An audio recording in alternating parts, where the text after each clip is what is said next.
السلام علیکم ورحمۃ اللہ وبرکاتہ۔ بسم اللہ الرحمن الرحیم۔ حضرت عثمان غنی رضی اللہ تعالی عنہ کی دل آزاری کی وجہ سے ایک بدبخت کا انجام۔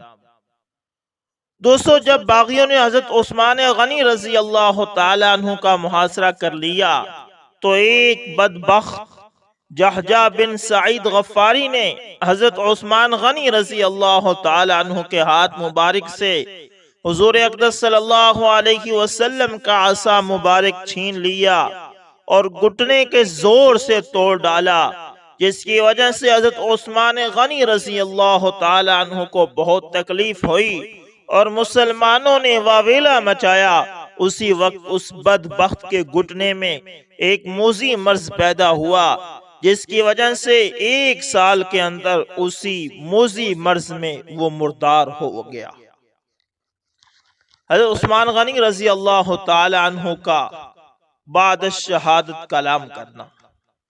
امام مالک رحمت اللہ تعالی سے روایت ہے، حضرت عثمان ابن عفان رضی اللہ تعالی عنہ کی نعش مبارک کو آپ رضی اللہ تعالی عنہ کے دروازے پر رکھا گیا تو آپ کی زبان مبارک سے تق تق یعنی دفن کی پے تر پہ آوازیں آ رہی تھی۔ چنانچہ آپ کی نعش مبارک کو باغ کو کب پہنچا دیا گیا اور وہیں دفن کر دیا گیا، یعنی آپ کی نعش مبارک کو وہاں پہنچا کر دفن کر دیا گیا۔ حضرت عثمان غنی رضی اللہ تعالی عنہ کی تدفین میں فرشتوں کی شرکت۔ حضرت عثمان غنی رضی اللہ تعالی عنہ کی مقدس لاش 3 دن تک رکھی رہی۔ بالآخر رات کی تاریکی میں چند لوگ جمع ہو کر آپ کی مقدس لاش کو جنت البقیع لے گئے۔ اچانک دیکھا کہ سواروں کی ایک بہت بڑی جماعت جنت البقیع میں داخل ہوئی۔ یہ لوگ ان سواروں کو دیکھ کر ڈر گئے کہ کہیں باغیوں کی جماعت تو نہیں۔ ان کے ڈرنے کو دیکھ کر ان سواروں نے کہا کہ بھاگو نہیں، ڈرو نہیں، ہم بھی ان کی تدفین میں شرکت کے لیے آئے ہیں۔ سب لوگ اطمینان اور سکون آپ کی تدفین میں شامل ہو گئے۔ قبرستان سے واپس آ کر ان صحابہ کرام رضوان اللہ علیہم اجمعین نے قسمیں کھا کر لوگوں کو بتایا کہ یہ فرشتوں کی جماعت تھی جو حضرت عثمان غنی رضی اللہ تعالی عنہ کی تدفین میں شریک ہوئی۔ اللہ اکبر، اللہ اکبر۔ حضرت علی المرتضی رضی اللہ تعالی عنہ کی برکت سے سیلاب ختم ہو گیا۔ آپ رضی اللہ تعالی عنہ کے دور خلافت میں ایک مرتبہ دریائے فرات میں طغیانی آ گئی۔ تمام لوگ آپ کے پاس حاضر ہوئے اور کہنے لگے، حضرت اس سال دریا کی طغیانی کی وجہ سے ہماری کھیتیاں ضائع ہو گئی ہیں، کیا ہی اچھا ہوتا کہ آپ اللہ تعالی سے دعا مانگیں تاکہ دریا کی طغیانی ختم ہو جائے۔ آپ رضی اللہ تعالی عنہ اٹھ کر کھڑے ہو گئے اور گھر تشریف لے گئے۔ لوگ آپ رضی اللہ تعالی عنہ کا انتظار کرنے لگے۔ آپ رضی اللہ تعالی عنہ بہر تشریف لے آئے۔ آپ رضی اللہ تعالی عنہ نے آپ صلی اللہ علیہ وسلم کا جبہ مبارک پہنا ہوا تھا، عمامہ سر پر باندھا ہوا تھا اور ہاتھ میں عصا تھا۔ گھوڑا منگوایا، لوگوں نے گھوڑا پیش کیا، آپ رضی اللہ تعالی عنہ اس پر سوار ہوئے۔ تمام لوگ آپ رضی اللہ تعالی عنہ کے پیچھے پیچھے چلنے لگے۔ فرات پر پہنچ گئے۔ آپ رضی اللہ تعالی عنہ گھوڑے سے نیچے اترے اور 2 رکعت نماز پڑھی اور عصا مبارک ہاتھ میں لیا اور فرات کی طرف اشارہ فرمایا۔ فرات کا پانی 1 ہاتھ کم ہو گیا۔ آپ رضی اللہ تعالی عنہ نے لوگوں سے پوچھا، کیا یہ کافی ہے؟ لوگوں نے کہا نہیں، حضرت مزید کم ہو جائے۔ آپ رضی اللہ تعالی عنہ نے پھر پانی کی طرف اشارہ فرمایا، پانی مزید 1 ہاتھ کم ہو گیا۔ آپ رضی اللہ تعالی عنہ نے لوگوں سے پھر پوچھا، کافی ہے؟ لوگوں نے کہا، حضرت مزید کم کر دیں۔ حضرت علی المرتضی رضی اللہ تعالی عنہ پھر عصا مبارک سے اشارہ فرماتے ہیں تو مزید 1 ہاتھ پانی کم ہو جاتا ہے۔ اب پانی کی سطح گر گئی تو لوگوں نے کہا، حضرت اب کافی ہے۔ اللہ اکبر۔ یہ تھی کرامات صحابہ۔ حضرت علی المرتضیٰ رضی اللہ تعالیٰ عنہ کو جھوٹا کہنے والے بدبخت کا انجام بد۔ حضرت عمار رضی اللہ تعالیٰ عنہ سے روایت ہے، وہ کہتے ہیں کہ حضرت علی المرتضیٰ رضی اللہ تعالیٰ عنہ نے ایک آدمی کو حدیث سنائی، اس نے آپ رضی اللہ تعالیٰ عنہ کی تکذیب کر دی، لیکن ابھی وہ آپ رضی اللہ تعالیٰ عنہ کی مجلس سے اٹھا بھی نہ تھا کہ وہ اندھا ہو گیا۔ حضرت علی المرتضیٰ رضی اللہ تعالیٰ عنہ کا چشمہ بتانا۔ تو سو مقام صفین کو جاتے ہوئے حضرت علی المرتضیٰ رضی اللہ تعالیٰ عنہ کا لشکر ایک ایسے مکان سے گزرا جہاں پانی نایاب تھا۔ قریب میں ایک گرجا تھا، اس میں راہب رہتا تھا۔ اس سے پانی کے بارے میں پوچھا گیا تو اس نے بتایا کہ پانی یہاں سے 2 کوس کے فاصلے پر ملے گا۔ یہ سن کر کچھ لوگوں نے اجازت طلب کی کہ پانی لے آئیں۔ حضرت علی المرتضیٰ رضی اللہ تعالیٰ عنہ ایک خچر پر سوار ہوئے اور ایک جگہ کی طرف اشارہ فرمایا کہ اس جگہ کو کھودو۔ لوگوں نے اس جگہ کو کھودا، لیکن نیچے سے ایک پتھر نکل آیا جو کسی طرح بھی نہ ٹوٹتا تھا۔ حضرت علی المرتضیٰ رضی اللہ تعالیٰ عنہ کو بتایا گیا تو حضرت علی المرتضیٰ رضی اللہ تعالیٰ عنہ اس خچر سے نیچے اترے اور اپنی آستینیں اوپر کو چڑھا دی اور اپنی انگلیاں اس پتھر کی دراڑوں میں ڈال کر زور سے کھینچا تو پتھر نکل آیا اور اس کے نیچے سے صاف شفاف پانی کا چشمہ نکل آیا۔ لوگوں نے اس سے پیا اور جانوروں کو بھی پلایا اور مشکیں بھی بھر لی۔ گرجے کا راہب یہ دیکھ کر مسلمان ہو گیا۔ حضرت علی رضی اللہ تعالیٰ عنہ نے اس سے پوچھا کہ اتنے عرصے تک تو مسلمان کیوں نہیں ہوا؟ اس نے کہا، ہماری کتابوں میں لکھا ہوا ہے کہ اس گرجا گھر کے قریب سے ایک چشمہ برآمد ہوگا جو کہ آخری نبی صلی اللہ علیہ وسلم کے صحابی رضی اللہ تعالیٰ عنہ کے ہاتھ سے ہوگا، لہذا یہ چشمہ آپ رضی اللہ تعالیٰ عنہ کے ہاتھ مبارک سے برآمد ہوا ہے، اس لیے میں مسلمان بن گیا ہوں۔ یہ سن کر حضرت علی رضی اللہ تعالیٰ عنہ اس قدر روئے کہ آپ رضی اللہ تعالیٰ عنہ کی ریش مبارک یعنی داڑھی مبارک آنسوں سے تر ہوگی اور فرمایا، الحمدللہ، ان لوگوں کی کتابوں میں بھی میرا ذکر ہے۔ اللہ اکبر۔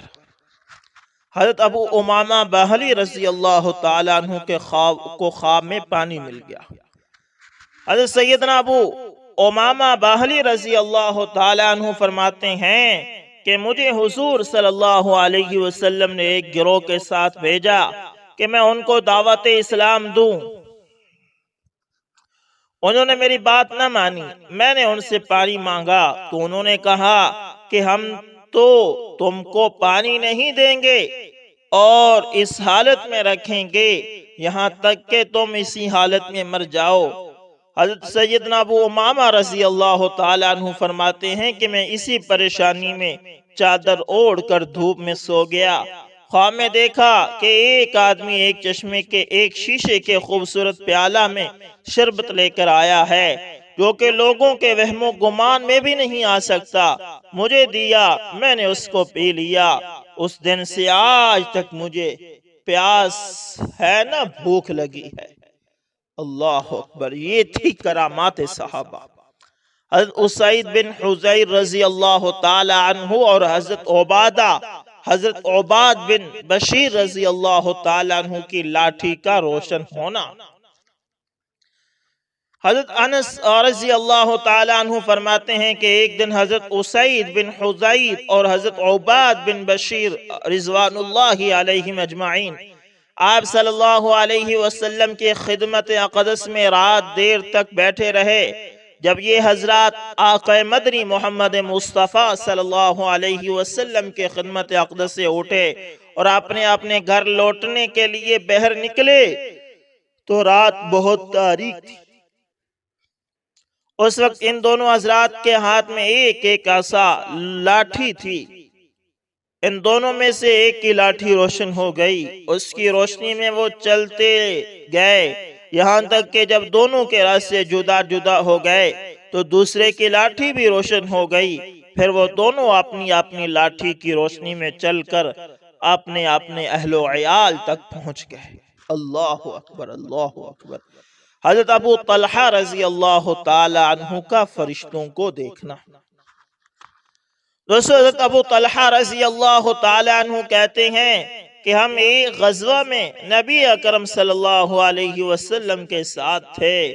جب دشمن سے مڑ بھیڑ ہوئی تو میں نے سنا آپ صلی اللہ علیہ وسلم نے فرمایا، یا مالک یوم الدین ایاک نعبد و ایاک نستعین۔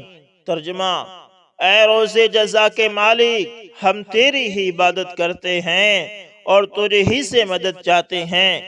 تو میں نے اس دعا کے بعد دیکھا کہ لوگ کفار کٹ کٹ کر گر رہے ہیں اور فرشتے آگے پیچھے سے ان پر وار کر رہے تھے۔ حضرت ام سلیم رضی اللہ تعالی عنہ کا گھی کا برتن ویسے ہی بھرا رہا۔ دوستو، حضرت انس بن مالک رضی اللہ تعالی عنہ اپنی والدہ ام سلیم رضی اللہ تعالی عنہ سے روایت کرتے ہیں، وہ فرماتی ہیں کہ میرے پاس ایک بکری ہوتی تھی، میں نے اسے ذبح کر کے اس کی چربی کا گھی بنا کر ایک ڈول میں ڈال لیا تھا۔ میں نے اسے زینب کے ہاتھ نبی اکرم صلی اللہ علیہ وسلم کی خدمت اقدس میں بھیجا۔ میں نے کہا، زینب یہ برتن لے نبی کریم صلی اللہ علیہ وسلم کی خدمت اقدس میں حاضر ہو تاکہ آپ صلی اللہ علیہ وسلم اسے بطور سالن استعمال فرما لے۔ زینب رضی اللہ تعالی عنہا وہ برتن لیے نبی اکرم صلی اللہ علیہ وسلم کی خدمت اقدس میں حاضر ہوتی ہیں اور عرض کرتی ہیں، یا رسول اللہ صلی اللہ علیہ وسلم، یہ گھر کا برتن ام سلیم رضی اللہ تعالی عنہا نے آپ کے لیے بھیجا ہے۔ آپ صلی اللہ علیہ وسلم نے فرمایا، برتن خالی کر کے واپس بھیج دو۔ وہ خالی کر کے دے دیا گیا۔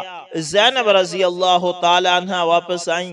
ام سلیم رضی اللہ تعالی عنہ گھر پر نہ تھی، انہوں نے وہ برتن ایک کھونٹے سے لٹکا دیا۔ جب ام سلیم رضی اللہ تعالی عنہ واپس آئیں اور دیکھا کہ برتن بھرا ہوا ہے اور گھی چھلک چھلک کر بہہ آ رہا ہے، انہوں نے پوچھا، زینب، میں نے تمہیں یہ برتن نبی کریم صلی اللہ علیہ وسلم کے پاس لے جانے کے لیے نہ کہا تھا؟ یعنی میں نے آپ کو بھیجا نہیں تھا تاکہ وہ آپ صلی اللہ علیہ وسلم اس سے سالن بنا لیں؟ حضرت زینب نے عرض کیا، میں تو گھی دے آئی ہوں، اگر آپ میری تصدیق کرانا چاہتی ہیں تو میرے ساتھ نبی کریم صلی اللہ علیہ وسلم کی خدمت اقدس میں چلیے۔ کہتے ہیں ام سلیم رضی اللہ تعالی عنہ زینب رضی اللہ تعالی عنہ کو ساتھ لیے نبی کریم صلی اللہ علیہ وسلم کی خدمت اقدس میں حاضر ہوتی ہیں اور عرض کرتی ہیں، یا رسول اللہ صلی اللہ علیہ وسلم، میں نے گھی کا برتن آپ کے لیے بھجوایا تھا۔ آپ صلی اللہ علیہ وسلم نے فرمایا، ہاں یہ اسے لائی تھی۔ وہ کہنے لگی، اس خدا کی قسم جس نے آپ کو ہدایت اور دین حق دے کر بھیجا ہے، برتن تو ہمارے گھر میں بھرا پڑا ہے اور گھی بہر نکل رہا ہے۔ نبی کریم صلی اللہ علیہ وسلم نے یہ سن کر فرمایا، ام سلیم، تمہیں اس سے تعجب ہے؟ تم نے اللہ کے نبی کو کھانا دیا تھا، اللہ نے تمہیں دے دیا۔ اللہ اکبر، اللہ اکبر۔ ام ایمن رضی اللہ تعالی عنہ کی پیاس ہمیشہ کے لیے ختم ہو گئی۔ حضرت ام ایمن رضی اللہ تعالی عنہ مکہ سے مدینہ کی طرف ہجرت کی، راستے میں زیادہ راہ ختم ہو گیا۔ جب مقام روحا پر پہنچی تو اچانک انہوں نے کھڑکھڑاہٹ سنی، اوپر کی طرف دیکھا تو ایک مشکیزہ سفید رسی سے لٹکا ہوا تھا۔ انہوں نے دونوں ہاتھوں سے مضبوطی سے پکڑ کر پی لیا۔ فرماتی ہیں، اس کے بعد میں شدید گرمی میں روزے رکھتی تھی اور شدید دھوپ میں پھرتی تھی تاکہ مجھے پیاس لگے، لیکن کبھی مجھے پیاس نہیں لگی۔ اللہ اللہ اللہ۔